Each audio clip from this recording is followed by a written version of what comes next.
不动了。咳嗽快2个星期了，爷爷他说烧了个竹子水，止咳化痰的，半个来小时，烧了1杯。我没有喝之前都是1分钟左右就会咳嘛，喝了之后半个小时都没有喝一声了。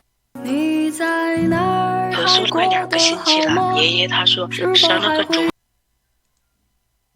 我觉得这种可信度非常的低，是吧？可能是一种心理暗示吧。